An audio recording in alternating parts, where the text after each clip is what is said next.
Satnam, beautiful sovereign woman, Satnam, and welcome back to the Sovereign Woman podcast.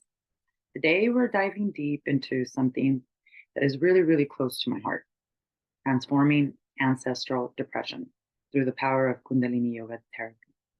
Whether you're familiar with Kundalini Yoga, or perhaps you're just starting to explore holistic healing as a whole, this episode of the Sovereign Woman podcast is for you. You see, many of us, we carry not just our own burdens, but we also carry the emotional legacy of our ancestors, which I've been talking about a lot here on the podcast episode. This is literally a silent struggle that oftentimes is hidden behind this facade of daily life or trying to look really polished on the outside, which is the way I used to live my life. But what if I told you that there's not only a better way to confront these emotional pains that ultimately force us to suppress emotions, which ultimately lead to depression, but there's also a way to actually transform ancestral depression, that the depression doesn't just come from your personal experiences, but that also it is integrated in you from the experiences that your ancestors could not heal. Well, that's what we're going to be talking about today, because we're going to be exploring specifically how this very powerful technology, because that's what it is, Kundalini Yoga, not only helps us break the cycle of ancestral depression, but it helps us reclaim our sovereignty back, body, mind, and spirit. We're going to cover the basics, like its unique power and healing, generational trauma. We're going to look at some practical steps, and we're also going to look at the things that block us from not only jumping onto the journey of healing, but actually staying and being committed to getting the results that we're here to get. Now, this is really important for us. There's huge significance in today's Sovereign Woman Movement podcast episode, because what happens here is that we're going to go beyond personal healing. When you heal yourself, you are understanding that the deep-rooted patterns that shape your emotional world, the karmic ones, no longer are also going to affect future generations or past generations. So this is not just about freeing ourselves. This is about impacting our lineage, past and future. So let's get started right away. The other day, I briefly shared with you all, and welcome to those that are joining us live. Thank you for joining. Thank you for subscribing. Thank you for sharing. Please do share this video with all of your community. We want as many women to join us on this movement of disrupting the ancestral karmic pattern. In the last few days, I've sort of been sharing with you my journey of holistic healing. And one of the things that I started to allude to was how my holistic journey actually began. Because there was a time in my life when, like I shared at the beginning, everything appeared perfect on the outside. You know, I was a successful real estate broker, married to my high school sweetheart. I had this loving family, right? Everything seemed perfect. I had all the material success one could desire. But behind those closed doors, the reality was completely different. I was struggling so much with this really big battle against depression and emotional pain that was hidden from all people, including my parents and my husband, who I kind of just pretended to be okay. My achievements, which I achieved a lot, were essentially just a facade to mask the inner turmoil that I was facing silently every day. No matter how much I try to shake off this feeling, to be vibrant, to be this lively person that everyone thought I was, I just kept hitting this wall. It literally was like running on that hamster wheel. You know, you've seen those hamster on this hamster wheel, taking lots of action with no progress at all. I was doing everything, working on nonstop, being super active, president of nonprofit boards. I was involved in my kids' school, soccer and school. It even looked like I was normal on the outside, but I was doing all of those things to completely bypass the inner war that was happening inside of me. I started to practice with different holistic healing methods because, as you all know, I never believed in nor did pharmaceuticals or traditional therapy ever resonate with me. I always saw that as a band aid that never would get to the root cause of what I was going through. But it just always felt like this never ending cycle of numbness, of emotional suppression, which is ultimately what depression is. And one of the things that I recently shared in my post, if you're following me on Instagram or on Facebook, is how now we're dealing with cold depression. Cold depression is something that Jogi Bhajan, the great tantric master who brought Kundalini Yoga from the east to the west, said that we would be all suffering from tremendously as we entered into the age of Aquarius, which is where we're at now. In fact, cold depression is not going to peak until 2038. We still have a few years. I mean, you think mental health has gotten really bad already, it's only going to get worse. But I have a lot of hope and faith because, by the same token, we have a lot of holistic, natural healing methods that actually heal, like Kundalini Yoga, and then don't make you their client or their forever participant, which is what pharmaceuticals do. Cold depression is very, very different because people that have cold depression, they don't even know they have it. They were exactly like I was. I was very productive. I kept myself busy. I drank energy drinks all day. I was part of everything that I could imagine, risk taking. It was all this desire to not feel numb anymore. I wanted this adrenaline rush that to fill this void that I couldn't fill with anything else. And I tried many, many different things. So what happens when we're going through cold depression is that we instinctively respond to the numbness with these crazy behaviors like addictions, anything that will stimulate us. We create drama, we create emergencies, all for the reason of wanting that cortisol shot to go through our bodies because we're so accustomed to it. If you grew up in a childhood in a home where there was a lot of chaos, believe me, you became addicted to the stress hormone cortisol since you were a very young child, which means as you start to grow up, when things actually start to heal or become peaceful, you don't like that. Unconsciously, you start to actually create drama, bring back your childhood patterns, the attachment issues that you have in relationships, the addictions. Why? Because you are not used to being at peace. You're not used to not having cortisol run through the body. So that's exactly what I was struggling with. I was struggling with incredible insensitivity, numbness, feeling lost. And even though the outer world thought I was a huge success, inside I was like, I don't even know how I'm going to do it for the next day. How am I going to get through this entire day? So then what happened was I started to really, as you know, through my journey that I've shared with you this week, to really explore holistic methods. And when I went to the Peruvian jungle and I worked with the medicine San Pedro and Mother Ayahuasca, when I came back, you would think that I would have healed completely. But like I've shared before, I was an emotional mess. And I was an emotional mess because it opened up the subconscious mind to show me all of these things that my ancestors had not healed from, but I couldn't integrate it. When I came back to the United States, I felt lost. I was still drinking alcohol, and I was back in my real estate broker position, still completely unhappy, knowing that I was not on the right path and asking God for a miracle. And that's when, at that point, I swear to you, it was literally like dropped from the sky. Someone came to me and introduced me to Kundalini Yoga. And as I shared with you in the last few episodes, I attended my first class, and that was really what brought me home to myself again. I realized, hey, this is exactly what I've been needing and searching for. All of the things that had transpired in the jungle started to make sense. I started to put the puzzle pieces together about my ancestral narrative. I understood my addiction to alcohol, but more importantly, I started to understand my emotional pain because it's never why the addiction, it's always why the pain. And we're going to do a brand new whole episode on just addiction soon. So stay tuned on that. And so, what I really went through, I want to share with you is the breakdown of the step by step process of what started to occur as I practiced Kundalini Yoga and why that was the essential tool that I needed to integrate not only what had happened to me in the Peruvian jungle, to actually bring the healing home, to be able to finally release myself from depression, which ultimately was causing the addiction, the toxic relationship problems, and all stemming, of course, from my childhood experiences.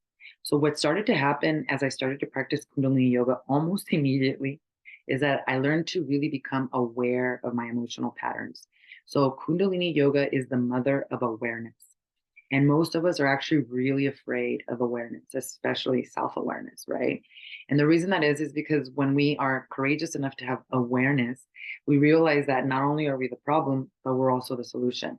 And if you've been through a lot of trauma as a child, or you come from generations with a lot of trauma, it's very easy to continue to identify to the story of being a victim. And I'm not saying that what happened to you was fair or that you don't deserve peace and justice, which is ultimately success. Justice is not revenge, justice is success. What I'm saying is that the only thing that you can do to change that narrative is to heal yourself, to heal your mind, so that you could stop identifying with that story of trauma and you could start to look at the wisdom that all of those Judas, all of those experiences of abuse actually brought to you. And that's what started to happen. I started to become really aware of the narrative and emotional patterns and stories that I was telling myself. And through that, what started to happen in my meditation practice, because Kundalini Yoga is a fundamental meditation practice. I know people kind of assume that it's a way you flex your body and do all of these things, but really it's comprised of breath, of mudra, and of chanting. And so anybody, if you can breathe, you can practice Kundalini Yoga. So when I had that first experience, what started to happen is my nervous system started to regulate itself. So instead of running on that same program, which actually was installed in me in the womb of my mother, which she was installed programs through the womb of her mother, which I also inherited, which was a lot of chaos, especially while they were pregnant, both of them. What started to occur was that I started to rewire the nervous system. I started to learn to regulate it, which started to absolutely help me overcome depression, because that's ultimately what depression is. It's suppression of emotions. And when you start to learn to regulate the emotions, which is what your nervous system is, then you start to overcome the depression because you no longer are suppressing them.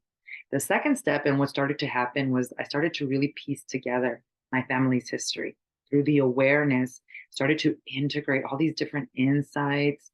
This integration happened from all of this flashes of insight that I received in the Amazon jungle, because it was a 17-day experience where all subconscious mind barriers started to fall apart.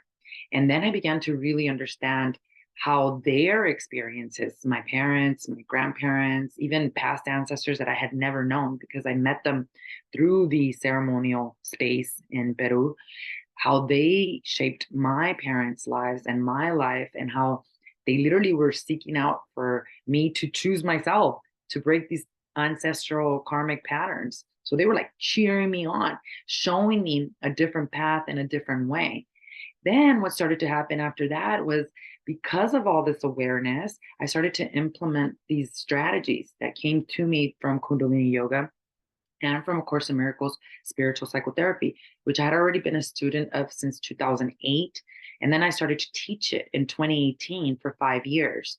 So when it all came full circle with Kundalini Yoga, what started to happen was I started to develop this method, techniques, an actual process that helped me get from A to C, that not only rewired my brain, because that is ultimately what is needed as well to disrupt these ancestral karmic patterns, nervous system, and rewiring of the brain, but also it guaranteed that these patterns would no longer influence future or past generations. Because when I started to heal, my children healed, my husband healed, my parents healed, my sisters healed, my brother. It was just like a trickling effect of all of these different things that started to happen in my entire family lineage. And it was beautiful and miraculous. And because I saw it happening, even though the inner work was not easy, it was very, very invasive. And I had to commit to things that I had been a stranger to for so long. What kept me going was the differences that I started to notice in my personal life and in the life of those that I loved around me. And then, most importantly, what I started to realize was that I healed the relationship with myself. The spiritual psychotherapy aspect of the work that I teach and I did healed the relationship I had with God. I had a horrible programming due to religion, that God was this man that sits on a throne that judges us all day. When I finally started to go within and sit with myself, sit with my pain, I started to have conversations with God that I never once had before. I started to understand God as a loving God that had always been protecting me. In fact, that had brought me to this moment in time and space to find the healing techniques and tools that I once prayed for so much. So what I started to realize was that ultimately the reason that I was suppressing emotions, although came from these patterns of ancestral trauma, that the real root was the relationship that I had with me and with God herself, however you see God. And when that started to develop, because we now know through science that if you have a daily spiritual practice, there is an area of your brain that actually turns on. When you do not have a daily spiritual practice, whether that is prayer or meditation, this particular area of your brain does not turn on. And this area of the brain is literally what is responsible for secreting chemicals into the body that create the emotions of compassion, of self acceptance, of self awareness. So, if we don't have a daily spiritual practice, this area of the brain turns off, and you have a 40% higher chance of having an addiction, of committing suicide, and a 60% higher chance of actually having some kind of addiction. So when I started to do this inner work with rewiring my brain and my nervous system, as my brain healed, that connection with God started to heal. That guilt, that shame, all these things that I was running away from my past, as they started to come up, I was able to confront them with compassion, with awareness, and with wisdom. And so there are a lot of pitfalls that happen, like I shared at the beginning, that happen to us as women when we embark on the healing journey. These four things that I previously stated are the steps we take. But during the journey, I wish I could tell you it was all love and light, but it isn't. I think a lot of people, because they want fast fixes, that's why they go to pharmaceuticals. They want to feel good immediately. But the truth is that especially to disrupt ancestral traumatic patterns in your life and in your lineage, this is not an overnight success type of deal. It requires commitment. It requires you to do the healing work. In fact, that is why my coaching program is a 1 year long program to disrupt these four ancestral karmic patterns of depression, of childhood trauma, of toxic relationships, and also of all of the things that come with depression. Now, my program is not open right now for enrollment, but that is exactly precisely why I extended it to be a year long, because I saw what women were going through. And I also looked at my own journey and how long it actually took for me to really turn around this boat, this ship that was going into this dark area that I don't know if it was ever going to come back from there. And so while this journey is very transformative, it doesn't come without its own challenges. And let's talk about those pitfalls and how to actually navigate them as they show up in your life. The first thing is the programming that we have. And a lot of times, this programming that we have does come from religion. And there's a big misunderstanding of Kundalini Yoga. And why we have such a big misunderstanding of Kundalini Yoga, for once, it's newer to the West. It came here in the late 60s and the 70s. And I think when people think of yoga, right away, they think of some way you bend your body or an exercise. And there are different types of yogas. Believe me, I have tried several different types of yogas, like I've shared before. But what people don't realize is that Kundalini Yoga is a technology. It is the science of energy. The other day, I was watching this this video from one of my favorite human beings in the world, Nikola Tesla, who literally created the electricity. He created, even though Thomas Jefferson got the accolades, it was Nikola Tesla who actually created electricity and so many other things. He was a futurist. He was incredibly connected to God. And there was a section of the video where he started to talk about Kundalini Yoga. And he said that in this world, you come into this world to learn how to transmute and alchemize energy, because everything is energy. Your energy. He said that himself, whether you want to believe it or not. You're a frequency. You're a frequency of your thoughts, of your feelings and emotions. And he said, some of us come into this world where we are born with these gifts, and they're called siddhis. In the East, in India, these are called siddhis, Sidhi.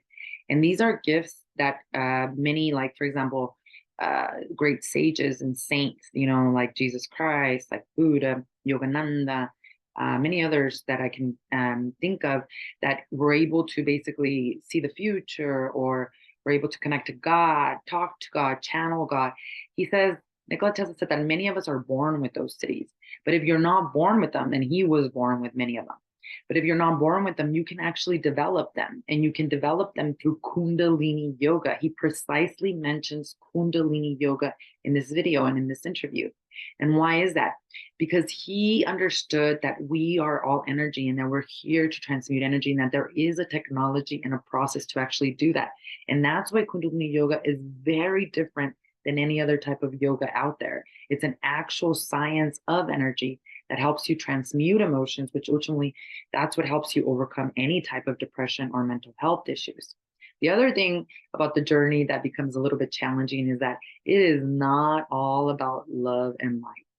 It is so much involving facing the dark aspects of our shadow. And the whole thing about this is that most people will deny that they have a shadow. And when someone denies that they have a shadow, you better run fast from them because we're all in this polarity of the darkness and the light. Now we're here to step into our light, but we have to learn to confront and accept those dark aspects of ourselves in order to learn to go beyond them. Because if we bypass them, we basically are just projecting them out into the world. You know, those things that you hate about yourself that you don't want to accept, all of a sudden, you don't want them in you. So you're projecting them out into the world. And now all of a sudden, you're like, why are all these narcissists in my life? Why is this person so negative? Why are all my clients angry? Well, perhaps that's something that's inside of you that you haven't dealt to deal with. So this is not about all love and light. In fact, when you begin the journey with me, and I've seen this time after time with my clients, as well as my own family, because now they're all practitioners of Kundalini Yoga as well, is that the first few weeks, especially, it's tough. And it's not tough because, oh my God, you have to put your body in a crazy position, because that's not the reality. It's meditation that we're doing here. It's tough because all of the subconscious thoughts that you numbed for a very long time are going to start to come up. And maybe they don't even come up in the meditation. What happens is that challenges start to show up in your life, and you're like, why is my life getting worse instead of getting better? Well, for the first few weeks, what you're doing is you're actually becoming courageous to be truthful with yourself, to understand that there's a lot of stuff that you've been ignoring that has to be processed in order for you to actually overcome it. So it is not about all love and light. And that's why staying committed to the practice, to the journey, is very important, which leads us to the third way to overcome this obstacle. Now, one important aspect of the healing journey is community. I cannot stress this enough. When I first began my healing journey, and when you think about depression in general, when people are mentally ill, first of all, they're ashamed. They're guilty. They don't want anyone to know. And if you were like me, an overachieving doer, then you don't want to be a burden onto anyone. You will hide your true emotions even from your own children, from your husband, from the people that are closest to you. So this is where the community aspect is absolutely crucial and key, not only so that you can stay committed and disciplined and you're held accountable to continue onto the journey, but more importantly, scientifically, what we know now is that when you are part of conscious community, I'm not talking about being part of a women's group where everyone gossips or people are in competition or they're trying to build a business, although I absolutely believe in business coaching. I have a business coach myself. I'm talking about a conscious community of women that are all geared and focused on healing and expanding their consciousness. What starts to happen is that there's an area of your brain called the frontal cortex. In this area of your brain, the frontal cortex actually starts to turn on. As it starts to turn on, it starts to secrete these beautiful chemicals into the body that actually allow you to feel the emotion of compassion, the emotion that leads you ultimately to the path of forgiveness. A big part of the work that we do inside of the academy is forgiveness work. That is the number one thing that we bypass on our healing journey. We just think, oh, I'll just tuck it under the rug. I don't have to forgive as long as I forget. Or maybe I'll forgive, but not forget. We absolutely have to get to the awareness point that what occurred to you was something that you could use as power and as wisdom. We can no longer deny that it occurred, but we also have to learn to alchemize it, to shift the perception. And that's ultimately what started to happen to me. Now, being part of a community myself and having a coach and a mentor, a spiritual coach and a mentor, and still having one, was incredibly crucial and important to the journey in itself. Because again, when you especially are going through depression or these mental health instabilities, you absolutely don't want to be around other people. You want to seclude yourself. You want to turn into a hermit. You don't want anyone to know, when in fact, community can not only help you, but can show you what's possible. That's one of the most beautiful things about my community, that we have women that started the journey 8 months ago, 4 months ago, and then we have brand new women, right? Right now, the program is not open for enrollment, But when it does become open for a moment, we're going to have a brand new group that comes in, right? And the beautiful thing about the brand new group that comes in is that they get to see the level of growth that the other women have been through, the things that they've overcome as it relates to ancestral trauma. And because they see that, they keep going even when it gets tough, because it will get tough in the first few weeks as you start to actually confront these very deep engraved patterns. So, in a nutshell, we have to really learn to adapt the right mindset. And one of the most important things to do is we have to allow ourselves for the healing to occur. And for that to happen, we have to acknowledge that we need healing. We have to accept that we're not broken and that there's not anything wrong with us, but that there is a path for us to expand our consciousness and to go beyond the thought patterns of fear, of anger, and of ultimately what depression causes. So, understanding ourselves in our struggle and hitting roadblocks can ultimately be such a blessing. And it's perfectly normal, because through those blockages and through those roadblocks, we can start to ask for help and sustain a path that will no longer keep us in these hamster wheels of continued depression and a lot of pain. So I'm going to leave you with the homework assignment from today's podcast episode. It's actually pretty simple, but very, very powerful. One of the things you can start to do is you can go to my YouTube channel here below and pick any one of my meditations, my Kundalini Yoga meditations that I've left for you. I want you to practice this meditation for a minimum of 7 days. And even if you can just do it for 3 minutes, you don't have to do it for as long as I gave it to you in the YouTube video. 3 minutes, practice it for a minimum of 7 days. And I want you to journal what starts to happen to you in your meditation practice and also in your life throughout the day.